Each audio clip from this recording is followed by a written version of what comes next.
ये शाहबानो क्यों हुआ था?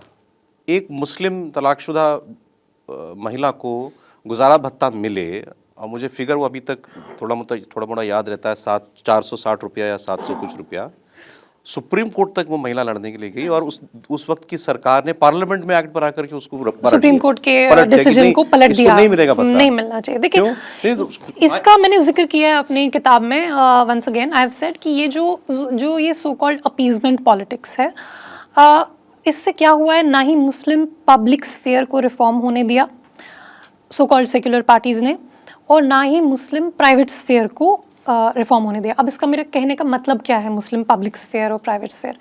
पब्लिक स्फेयर जैसे आप वक्फ देखें, ठीक है, मुसलमानों का एक बड़ा फेवरेट लाइन है कि ये जो मतलब आप कई जगह देखेंगे, ये मेरा स्टेटमेंट नहीं है, डिस्क्लेमर प्लीज़ मुझे इस पे कोई डेफेमेशन ना करें, कि जो एक हिंदुस्तान के बहुत बड़े बिजनेसमैन है, उनका जो घर है, मैं नाम नहीं लूँगी, हाँ, वक्फ की ज़मीन पर है।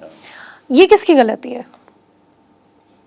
ये क्या गवर्नमेंट की गलती है? ये क्या मुसलमानों की गलती है? आप मुझे बताइए। अगर किसी इस्लामिक वक्फ जो है, वक्फ की प्रॉपर्टी एक्चुअली एलिनेट नहीं हो सकती है, लेकिन वक्फ का जितना मिसयूज़ हुआ है, अगर इतना मिसयूज़ मुझे लगता है सऊदी अरब में हुआ होता, इसका परसेंटेज भी वक्फ का मतलब वक्फ को बहुत स्ट्रिक्टली फॉलो किया जाता है इस्लामिक कंट्रीज़ में।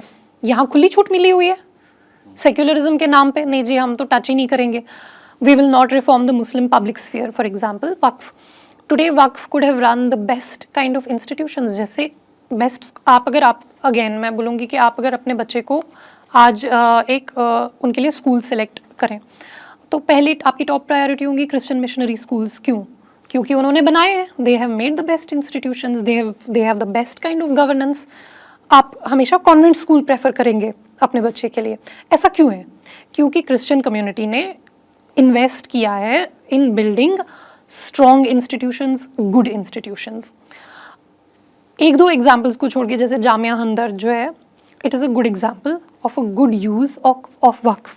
जफ़र सरेश वाला जी हैं, वो इस पे उन्होंने काफ़ी अच्छे से, मेरे से बेहतर जो हैं वो इस पे बोलते हैं कि वक्फ तो it should have been a profit making entity. जैसे एक इस्लामिक वक्फ बोर्ड है, इंटरनेशनल इस्लामिक वक्फ फंड है कुछ, वो इन्वेस्ट करते हैं शरिया कंप्लायंट शेयर्स में। यानी कि फॉर एग्जांपल आप समझ लीजिए कि वो अल्कोहल के शेयर्स नहीं खरीदेंगे, किसी और चीज़ के, कंप्यूटर के शेयर्स खरीदेंगे। उससे जो डिविडेंड्स और प्रॉफिट्स जो मिलेंगे वो आप री इन्वेस्ट करेंगे कम्युनिटी डेवलपमेंट में। क्या ये हुआ हिंदुस्तान में?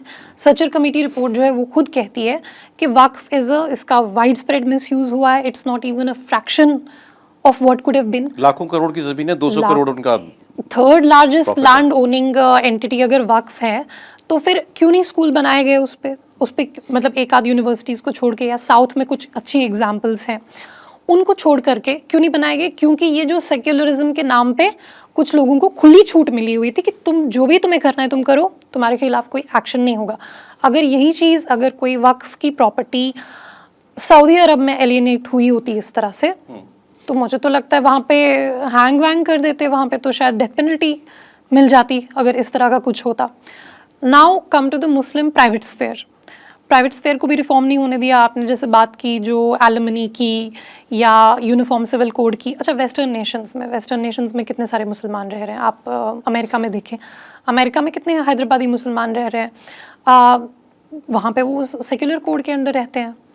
हिंदूज़ जो है पिछले 50-60 साल से सेक्युलर कोड के, तो हमें जो है यूनिफॉर्म सिविल कोड से दूर रखा गया।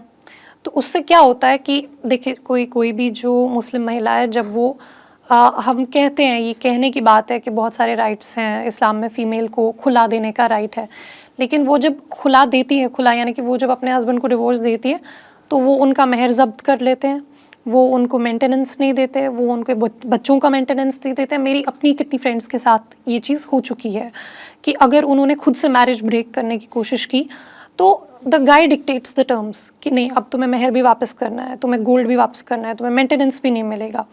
तो these things need to be looked into. तो डिस्क्रिमिनेशन तो हम भी अपनी वुमेन के as a community, we are also discriminating against our women. Muslim private life में रिफॉर्म चाहिए, Muslim public sphere, Muslim private sphere, both need to be reformed.